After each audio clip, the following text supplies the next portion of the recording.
अब एक नया टास्क मिला है यूपीएससी को सरकार के द्वारा। आप सब लोग अवगत हैं, वो अध्यापक नियुक्ति के लिए अनुशंसा भेजने के लिए। इसका हम लोगों ने पाठ्यक्रम और परीक्षा के संरचना के बारे में अपने वेबसाइट पर प्रदर्शित कर दिया है और मैं समझता हूँ कि इसको लेकर के कुछ संशय आप लोगों के भी मन में होगा और अभ्यर्थियों के भी मन में होगा, और मैं चाहूँगा कि आप लोग भी प्रश्न पूछें और उनके बाद अगर कोई संशय है तो मैं कोशिश करूँगा कि उसको दूर करूँ। कुछ जानकारी मैं दे देना चाहूँगा ताकि आप लोग प्रश्न अगर पूछेंगे तो आसानी रहेगा। उसके बाद टोटल पद जो है वो प्राथमिक विद्यालय के लिए 79,943 है, जिसकी अधियाचना आयोग को प्राप्त हुई है। 79,943। उसके बाद माध्यमिक विद्यालय के लिए 32,916, 32,916। और उसके बाद हायर सेकेंडरी के लिए 57,602, 57,602। टोटल होता है 1,70,461, 1,70,461। आप लोग भी टोटल कर लेंगे। अब इसमें जो अर्हताएँ हैं वो सरकार के नियमावली में दिया हुआ है, और जहाँ जहाँ वो मिसिंग होगा वो सरकार के निर्देश पर और सरकार के साथ आयोग की संयुक्त बैठक में जो निर्णय लिया जाएगा उसके अनुरूप वो होगा। और वो विज्ञापन के समय जब निकलेगा 1-2 दिन में मैं समझता हूँ कि विज्ञापन भी हम लोग निकाल देंगे। वैसे मैं बता दूँ मोटा मोटी तौर पर कि प्राथमिक विद्यालय के लिए जो न्यूनतम अर्हताएँ होंगी वो inter pass plus CTET plus diploma in elementary education या बीएड अगर किया हो तो वो होना चाहिए। माध्यमिक विद्यालय के लिए graduation plus state STET plus BEd, और हायर सेकेंडरी के लिए पोस्ट ग्रेजुएशन होना है और स्टेट और बीएड होना है। डिग्री मतलब graduation plus state plus BEd. और इसमें जो नियमावली के हिसाब से ही जो लोग वर्ष 2012 के पूर्व के जो होंगे, जो नियोजित हैं, उनको उनके लिए टीटी मतलब टीचर्स एलिजिबिलिटी टेस्ट से वो उनको एग्जेम्पशन है। हाँ, तो ये हुआ। उसके अलावा फिर एज रिलैक्सेशन भी है उन लोगों के लिए, वो सारा चीज़ नियमावली में पहले से दिया हुआ है। वही चीज़ विज्ञापन में हम लोग रिपीट कर देंगे। अब जो हम लोगों ने जो पाठ्यक्रम निकाला और जो उसके लाइट में लोगों को जो जिज्ञासा या संशय है, थोड़ा मैं उसको दूर करना चाहूँगा। पहली बात कि ये लोग प्रश्न पूछ रहे हैं कि परीक्षा एक ही दिन में होगा, एक दिन से अधिक में होगा, तो हम लोग आवेदन जो मांगेंगे वो इन सभी पदों के लिए एक साथ मांगेंगे, एक ही आवेदन होगा। मतलब कहने का है कि एक कैंडिडेट अगर वो योग्य है तो वो प्राथमिक के साथ साथ वो हाई स्कूल के लिए भी और हायर सेकेंडरी स्कूल के लिए भी, तीनों के लिए वो अप्लाई कर सकता है। एक साथ अप्लाई एक साथ कर सकता है। और जब हम अप्लाई करने की जब हम उसको सुविधा देंगे, क्योंकि उसका हक भी है, अगर वो योग्य है तो तीनों में अप्लाई कर सकता है, तो स्वाभाविक है कि हम उसको तीनों के लिए परीक्षा में उत्तीर्ण होने के लिए भी हम उसी हिसाब से परीक्षा की तिथि को रखेंगे, ताकि अगर वो योग्य कैंडिडेट है तो वो तीनों परीक्षा में अलग अलग तिथि पर वो भाग ले सकता है। अब हम आते हैं पाठ्यक्रम के बारे में। पाठ्यक्रम या और परीक्षा की जो संरचना है वो हम लोगों ने इस तरीके से डिसाइड किया है कि एक पेपर जो होगा वो क्वालिफाइंग नेचर का है और वो भाषा का पेपर जो है वो क्वालिफाइंग नेचर का है। उसमें उसको सिर्फ पास करना है, उसका मेरिट में नहीं जुटेगा। उसमें भाषा में 2 सेक्शन रहेगा। एक सेक्शन अंग्रेजी है जो सबको करना है और दूसरा सेक्शन में विकल्प है, मतलब कि वो हिंदी, उर्दू या बांग्ला। क्योंकि हमारे पास जो पद आए हैं प्राथमिक में, उसमें बांग्ला के लिए 148 पद है, उर्दू के लिए 12,729 पद है और बाकी जो प्राथमिक के जो बाकी हैं वो सामान्य मतलब हिंदी के हैं। ये जो क्वालिफाइंग वाला जो मामला है, इसमें 25 मार्क्स का अंग्रेजी मैं आपकी जिज्ञासा को जल्दी ही शांत कर दूंगा। 25 मार्क्स जो रहेगा वो, और सभी एग्ज़ाम जो हमारे हैं वो MCQ बेस्ड हैं, मतलब कि ऑब्जेक्टिव टाइप के हैं और मल्टीपल चॉइस क्वेश्चंस रहेंगे। और क्वालिफाइंग नेचर का जो पेपर भाषा का है उसमें अंग्रेजी 25 नंबर के रहेंगे, 25 प्रश्न, और हिंदी या उर्दू बांग्ला जो रहेगा वो 75-75 का रहेगा। उसमें से कोई एक चुनना है उनको, मतलब टोटल 100 नंबर के 100 प्रश्न रहेंगे और पूरे पेपर में उनको 30% मतलब कि 30 नंबर न्यूनतम लाना होगा, तभी वो पास करेंगे, नहीं तो वो परीक्षा से, प्रतियोगिता से बाहर हो जाएंगे। इसमें जो लोगों को जो जिज्ञासा है कि पहला कि क्या 30% अंग्रेजी में अलग और हिंदी में अलग लाना है, तो ऐसी बात नहीं है। संयुक्त रूप से उनको 30% लाना है, मतलब 30 नंबर लाना है।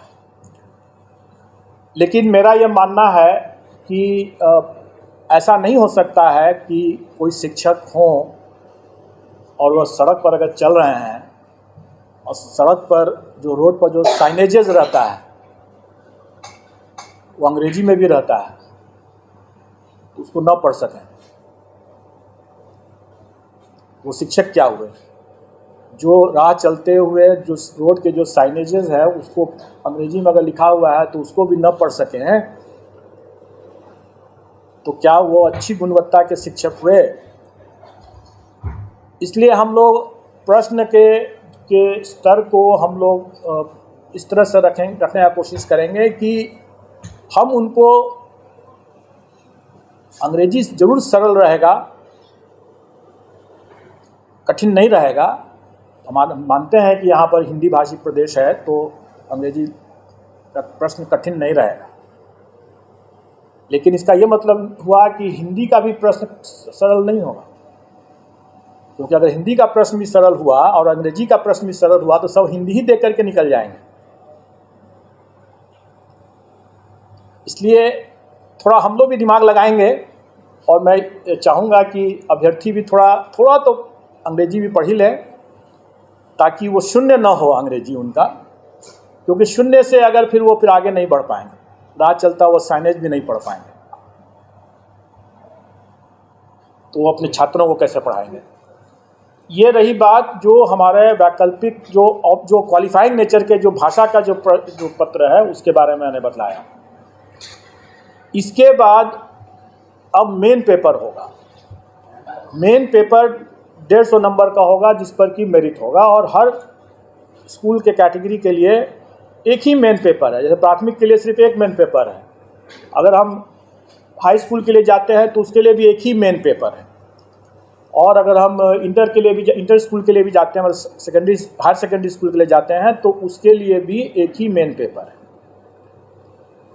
एक ही पेपर उसके बाद देना है, और वो अगर कोई अभ्यर्थी अगर तीनों श्रेणी के लिए अप्लाई करता है तो स्वाभाविक है कि उसको फिर तीनों पेपर देना होगा। अलग अलग दिन होगा लेकिन देना होगा तीनों को। मेरिट लिस्ट अलग अलग बनेगा क्योंकि सबके लिए अलग अलग वो परीक्षा है। अब रही बात कि जो भी 150 नंबर का जो मेन पेपर हुआ उसका कंपोजिशन इस तरह से रहेगा कि 100 क्वेश्चंस तो रहेंगे वही जो वो अपने विद्यार्थियों को पढ़ाते हैं, उसका टॉपिक, उसका चैप्टर, उसका विषय वो वही होगा जो अपने बच्चों को पढ़ाते हैं स्कूल में। इसलिए अगर ये जिज्ञासा है कि उसका हम सिलेबस में विस्तार करके दें, तो मेरा ये कहना होगा कि बिहार एग्जामिनेशन बोर्ड का जो सिलेबस है बच्चों के लिए, उसी को देख लें, उसी को पढ़ लें, चैप्टर उसी के हिसाब से कंप्लीट कर लें, उनका डिटेल सिलेबस हो जाएगा। अगर मान लें कि अगर कोई फिजिक्स का देखता है या कोई हिंदी का देखता है, तो जो अगर कोई इंटर का अगर है वो विषय, तो इंटर में जो पढ़ाई होती है एक फिजिक्स के स्टूडेंट के लिए, उसका वही रहेगा, चैप्टर कंटेंट्स वही रहेगा। प्राथमिक विद्यालय में भी अगर जो बच्चों को जो पढ़ाते हैं शिक्षक, वो वही रहेगा, कंटेंट वही, चैप्टर्स वही रहेंगे। मतलब सिलेबस का जो विस्तार, डिटेल सिलेबस की जो लोग मांग कर रहे हैं, वो करना ज़रूरत नहीं है, क्योंकि अगर उसको देखना है तो अपने बिहार एजुकेशन बोर्ड का सिलेबस बच्चों का उठा के देख लें और उसी की पढ़ाई कर लें। अब रही बात कि शिक्षक हैं, वो बच्चों से उनका ज्ञान ज़्यादा होना चाहिए, बच्चों से उनका स्तर ज़्यादा होना चाहिए, तभी तो पढ़ा पाएंगे। तो स्वाभाविक है कि प्राथमिक शिक्षक के लिए जो अभ्यर्थी होंगे, उनका चैप्टर तो वही होगा जो बच्चों को पढ़ाने वाला है, लेकिन उसका स्तर जो होगा वो बच्चों वाला तो नहीं होगा। उनका स्तर जो उनके लिए जो, जैसे प्राथमिक शिक्षक के लिए न्यूनतम निर्धारित योग्यता जो है वो इंटर है, तो उसी के आलोक में प्रश्न पत्र का स्तर होगा। चैप्टर तो वही हुआ जो प्राथमिक विद्यालय में जो पढ़ाते हैं, लेकिन उसका जो स्तर जो होगा वो उनके जो न्यूनतम निर्धारित योग्यता, मतलब इंटर जैसे है, तो उसी को ध्यान में रख करके होगा कि इंटर पास एक अभ्यर्थी स्कूल प्राथमिक विद्यालय के बच्चों को पढ़ाएंगे तो उनको क्या ज्ञान होना चाहिए, जो भी विषय वो पढ़ाएंगे उसके लिए उनका क्या ज्ञान होना चाहिए, क्या स्तर होना चाहिए, वो उसी के आलोक में रहेगा। और उसी तरीके से अगर मान लीजिए अगर +2 का अगर कोई शिक्षक है अभ्यर्थी, तो स्वाभाविक है कि वो +2 के विद्यार्थियों को पढ़ाने के लिए उसका स्तर तो उससे ऊंचा का होना है, तो फिर +2 के शिक्षक के न्यूनतम अर्हता है जो है वो पोस्ट ग्रेजुएशन का है। तो पोस्ट ग्रेजुएशन का है तो हम लोग उसी के आलोक में कि वो इंटर के बच्चों को पढ़ाने वाले पोस्ट ग्रेजुएट अभ्यर्थी हैं, तो प्रश्नों का स्तर क्या होना है वो उसी के हिसाब से हम लोग तय कर लेंगे। तो अब इसमें इसको लेकर के जो लोगों को कन्फ्यूज़न था कि हमारा क्या रहेगा, पाठ्यक्रम का कैसे मतलब डिटेल क्या रहेगा, तो मैंने बता दिया। अब रही बात कि ये तो 100 नंबर के हुआ, बाकी 50 नंबर के जो रहेंगे वो सामान्य ज्ञान जो है, जनरल साइंस कह लें, जनरल स्टडीज़ कह लें, वो बेसिकली जो पहला जो 100 नंबर का जो हुआ वो उनके नॉलेज का टेस्ट होगा, और बाकी जो 50 नंबर का जो होगा वो उनके इंटेलिजेंस का टेस्ट होगा। मतलब कि उसमें मेंटल एबिलिटी रहेगा वगैरह वगैरह, रीजनिंग रहेगा और इसी तरह के मिलते जुलते चीज़ रहेंगे, जो उनके कुछ हो सकता है कि सामान्य तरह का जो एक किसी भी जागरूक नागरिक को या शिक्षक को थोड़ा बहुत ज्ञान होना चाहिए सामान्य ज्ञान का, तो वो उसी तरह का रहेगा। वो बहुत ऐसा बिल्कुल नहीं रहेगा कि हम कोई, जो लोग ये आशंकित हो रहे हैं कि हम SDM बना रहे हैं, ऑफिसर बना रहे हैं, ऐसी बात नहीं है। वो भी लोक सेवक ही होंगे, और जो SDM जो हैं वो भी लोक सेवक ही होंगे, और किसी भी एक लोक सेवक को एक जो सामान्य ज्ञान का जो स्तर होना चाहिए, इसका स्तर उतना ज़्यादा नहीं होगा, जो कि स्पष्ट है। लेकिन इसमें 50 नंबर जो रहेंगे वो उनके विषय ज्ञान से हट करके ये उनके सामान्य ज्ञान, जो उनकी बुद्धिमत्ता का जो हम असेस करने का प्रयास करेंगे इसमें। अब रही बात कि इस पूरे मामले में हम लोगों ने इस बात शुरू से ही स्पष्ट कर दिया है कि इसमें तुक्केबाजी को हम प्रश्रय नहीं दे सकते हैं। मेरा ये मानना है कि अगर कोई ऑफिसर अगर है, तो वो ऑफिसर, जैसे सिविल सर्विसेज का हम एग्ज़ाम लेते हैं, वो कोई भी विषय पढ़ के आता है, लेकिन वो उस विषय का उपयोग नहीं करता है अपने कार्य में।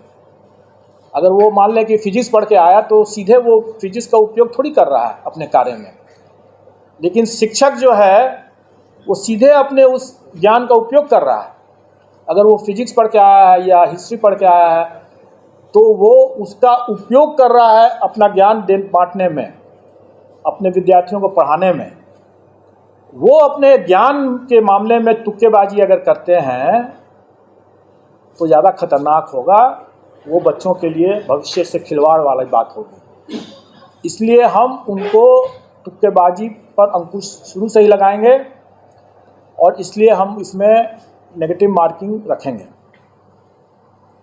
लेकिन अभ्यर्थियों को उससे घबराना नहीं चाहिए, क्योंकि आफ्टर ऑल जो वो पढ़ाएंगे बच्चों, जो उनका अपना खुद का विषय है, जिस पर उन्होंने पढ़ाई किया है और जिस पर वो आगे काम कर रहे होंगे या काम करेंगे, उसका तो उनको ज्ञान होना ही है, नहीं तो वो अपना पढ़ाएंगे कैसे। इसलिए वो क्योंकि उनका ज्ञान भी है, उसका अनुभव भी है, इसलिए उनको कोई उसमें तुक्का लगाने की ज़रूरत नहीं होगी उनको।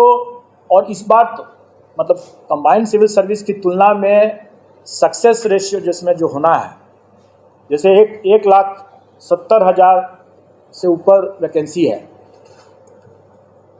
अगर अभ्यर्थियों की संख्या हम माने कि 6-7 लाख अगर होंगे तो आप अनुपात देख लें कि सक्सेस का अनुपात काफ़ी बेहतर है कंपेयर टू जो कंबाइंड सिविल सर्विसेज एग्ज़ाम जिसमें कि काफ़ी मारामारी रहता है। तो इसमें उतना घबराने की ज़रूरत नहीं है। प्रश्न का स्तर जो होगा वो कठिन नहीं होगा, लेकिन डेफिनेटली वो एक तरह से बहुत हल्का भी नहीं होगा। वो उनके जो काम जो करेंगे, जो पढ़ाएंगे, उसको उसके ही आलोक में उसका स्तर होगा। तो नेगेटिव मार्किंग कितना होगा उसके बारे में जो लोग यहाँ पर पहले से जुटे हुए हैं आयोग के संबंध में, नेगेटिव मार्किंग संबंध में, जानते हैं कि अगर 5 ऑप्शन रहेंगे अगर, तो 1/n-1 होता है फॉर्मूला उसके हिसाब से। मतलब कि अगर 5 ऑप्शन है तो मतलब कि 4 गलत प्रश्न और 1 सही प्रश्न मिलाकर के 0 होना है। 5 ऑप्शन है तो 1/4 हो जाएगा, और अगर 4 ऑप्शन है तो 1/3 माइनस हो जाएगा।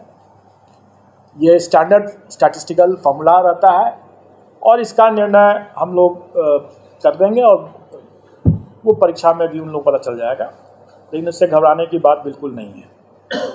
और हम लोग अभ्यर्थियों को पर्याप्त समय भी देंगे पढ़ाई करने के लिए, तैयारी करने के लिए, इसलिए इसमें घबराने वाली बात तो बिल्कुल नहीं है। और अनुपात जो सक्सेस का अनुपात इतना बेहतर है, मैं समझता हूँ कि जो अगर थोड़े से भी जो लोग पढ़ा रहे होंगे, ठीक से पढ़ा रहे होंगे, तो उनके लिए कोई दिक्कत नहीं होनी चाहिए, आ जाएंगे इसमें। अब आप लोगों का अगर कोई प्रश्न हो इसमें, कोई जिज्ञासा। कब तक होगा सर एग्ज़ाम कब तक होगा? एग्ज़ाम हम लोग में कोशिश करेंगे कि हम लोग उनको लगभग 3 माह का हम लोग उनको टाइम तो देना चाहेंगे, 90 दिन का। दिसंबर में लगभग एग्जाम होगा, नवंबर तक तो सितंबर तो आप लोग हम लोग एक साथ रोटी भी खा सकते हैं और सब्जी भी खा सकते हैं। तो हम लोग हम लोग सितंबर में अगर वो परीक्षा कर रहे हैं तो इसका ये मतलब थोड़ी है कि हम लोग उसके पहले परीक्षा दूसरा नहीं ले सकते हैं। हम लोग उसके मतलब नहीं, ऐसी बात नहीं, हम लोग आसपास हम लोग उनको पर्याप्त समय देंगे।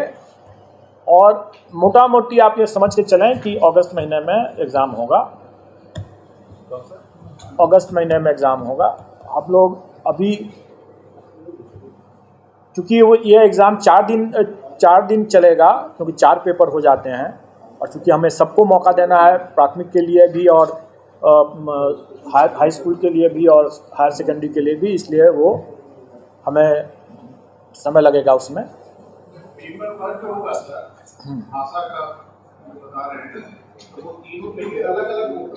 नहीं, वो तीनों के लिए एक होगा। प्राथमिक, माध्यमिक और उच्च माध्यमिक का एक ही पेपर भाषा का, इसलिए आपको वो सरल होगा, वो सरल होगा। हम लोग चाहेंगे कि जो हमारे शिक्षक हैं वो अपने भी मतलब सर उठा करके चलें, और आप लोग भी जब जा कर के जब कभी चेक करते हैं, आप बोल पाते हैं कि उनको मतलब एक स्पेलिंग नहीं अपना रविवार शनिवार तक नहीं जानते हैं, तो फिर बड़ा दुखद स्थिति वैसी नहीं होगी बात। बस उतना ही जानना है उनको, क्योंकि उसके बाद जो अपने विषय के जो हैं वो अपने विषय के तो ज्ञाता हैं ही। इसका सिलेबस क्या होगा सर, भाषा का? वही तो मैं बता रहा हूँ कि ये एक सामान्य होगा। अगर मान लें कि अंग्रेजी की बात अगर करें तो वो कम से कम अगर अंग्रेजी का अखबार उठा करके पढ़ तो सकें, 4 लाइन में कोई लिखा हुआ है तो उसको समझ तो सकें कि क्या लिखा हुआ है, उतना ही भर है, सामान्य है। कोई हम उसमें उनसे शेक्सपियर के बारे में नहीं पूछने वाले हैं। इसमें कट ऑफ मार्क्स जैसे था कि सर पढ़ाना व्यापक होगा 40 के था, वो सामान्य प्रशासन का बहुत पुराना सर्कुलर है और वो सभी परीक्षाओं में लागू है, वो इसमें भी लागू है। सर अभी इंग्लिश पेपर की बात कर रहे थे, तो जहाँ तक मेरे नजरिया है कि ग्रामीण क्षेत्र में बहुत कम ऐसे टीचर है जो इंग्लिश पढ़ाते हैं। गवर्नमेंट स्कूल में इंग्लिश का साधन नहीं है, तो लोग कैसे पढ़ेंगे और कैसे पेपर दे पाएंगे? देखिए, जैसे आप शायद पता नहीं थी कि नहीं थी, मैंने बताया कि क्या ग्रामीण क्षेत्र के लोग पटना नहीं आ रहे हैं? आ रहे हैं। और सड़कों पर आजकल पटना के सड़कों पर आप देखेंगे कि साइनेजेस जो हैं काफ़ी अंग्रेजी में लिखे हुए हैं। जितने व्हाट्सअप जो होते हैं, बहुत से व्हाट्सअप तो अंग्रेजी में भी लिखते हैं ना। सीनियर टीचर्स जो है, कोई एक अगर हम बिहार के भविष्य के लिए बात कर रहे हैं, हमारे बच्चे क्या उनकी सीमाओं से बच्चे की भी जानकारी या उनका जो ज्ञान जो है बाधित हो जाए? नहीं होना चाहिए। हम उनको अंग्रेजी पढ़ाने के लिए नहीं कह रहे हैं, क्योंकि वो अंग्रेजी विषय के वो शिक्षक नहीं है, इसलिए अंग्रेजी वो नहीं पढ़ा रहे हैं। लेकिन उनको इतनी जानकारी तो होनी ही चाहिए ना, जो अपने, क्योंकि वो अगर प्राथमिक विद्यालय के अगर शिक्षक है तो वो सब कुछ पढ़ा रहे हैं। हाई स्कूल के हैं तो वो अलग बात है, फिर तो विषयवार हो गया, फिर उसको अंग्रेजी के अलग विषय के शिक्षक होंगे। 25 नंबर है अंग्रेजी में, 75 है हिंदी में। हम अंग्रेजी नहीं बना, 75 सिर्फ हिंदी बना। तो आपने मैंने इसके बारे में जवाब दे दिया है, इसलिए आप उसको आप समझ लें। सर एक चीज है सर, इसमें कहा जा रहा है सर, जो बीएड और ये सब का जो क्वालिफिकेशन रखा गया, ट्रेनिंग से रिलेटेड क्वेश्चन क्यों नहीं सर रखा गया? Yes, good question. मैं बता दूं, आप तीनों स्तर के, क्योंकि अभी मेरे पास मध्य विद्यालय की वैकेंसी नहीं आई है, इसलिए मैं मध्य विद्यालय के बारे में नहीं बता रहा हूँ, अभी कुछ तय नहीं हुआ है, उसका जब आएगा तो उस समय देखा जाएगा। लेकिन अभी जितने भी स्तर लेवल के विद्यालय के शिक्षकों के बारे में मामला है, सब में देखेंगे कि अनिवार्य अर्हता में सीटेट, एस्टेट ये है या बीएड डीएलएड है। ऐसी स्थिति में उन परीक्षाओं में प्रशिक्षण संबंधित कैसे पेडागोजी जो कहते हैं उसके संबंध में या चाइल्ड डेवलपमेंट के बारे में ऑलरेडी उसकी परीक्षा वो टीचर्स एबिलिटी टेस्ट में दे चुके हैं। तो अब फिर से उसी चीज़ के अगर हम लेने लगे हैं तो फिर आप ही लोग कहेंगे कि जब उसमें जब ले ही चुके हैं तो फिर इसमें भी वही चीज़ ले रहे हैं, तो नई परीक्षा की क्या ज़रूरत है? नई परीक्षा की ज़रूरत इसलिए है क्योंकि जो अभ्यर्थियों की संख्या अगर 6 लाख है और अगर हम उसमें से 1,70,000 ही को हमको अगर लेना है, तो स्वाभाविक है कि हम मेरिट बेस्ड ही हम सिलेक्शन प्रोसेस करेंगे। अब रही बात कि पेडागोजी जो है या चाइल्ड डेवलपमेंट, सीडीपी जिसको कहते हैं, चाइल्ड डेवलपमेंट पेडागोजी की बात जो कहते हैं, ये ऐसा चीज़ है जिसके लिए वो पहले से एलिजिबल हो, अपनी पात्रता पहले से प्रमाणित कर चुके हैं। दूसरी बात कि ये ऐसा मामला है कि वो भविष्य में, क्योंकि वो टीईटी करके आए हुए हैं, वो जब स्कूल में जब जाएंगे वहाँ भी और भी अनुभव ज्ञान अभी हासिल करेंगे, उनका उसमें निखार आना ही है। उस पर हमको एक बार जब वो एलिजिबिलिटी टेस्ट कर चुके हैं उस बिंदु पर, तो दोबारा हमको उसी बिंदु पर उसकी परीक्षा लेने का कोई मतलब नहीं है। ये भाषा वाले में आप जनरल तो हो गया, इंग्लिश और हिंदी दोनों होना चाहिए, लेकिन अगर कोई बंगला का स्टूडेंट है या उर्दू का स्टूडेंट है, उसके लिए क्या वो भाषा का क्या वही तो मैं बताया ना कि हिंदी ऑब्लिक उर्दू ऑब्लिक बंगला। हिंदी ऑब्लिक प्रश्न पत्र बाइलिंगुअल रहेगा या हिंदी केवल?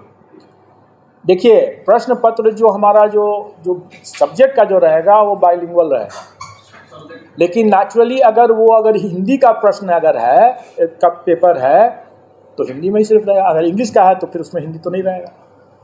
एक उर्दू वाले की मदरसा वाले जो लैंग्वेज का जो विषय का जो पेपर रहेगा वो उसी लैंग्वेज में रहेगा, जो वो बाइलिंगुअल नहीं रहेगा।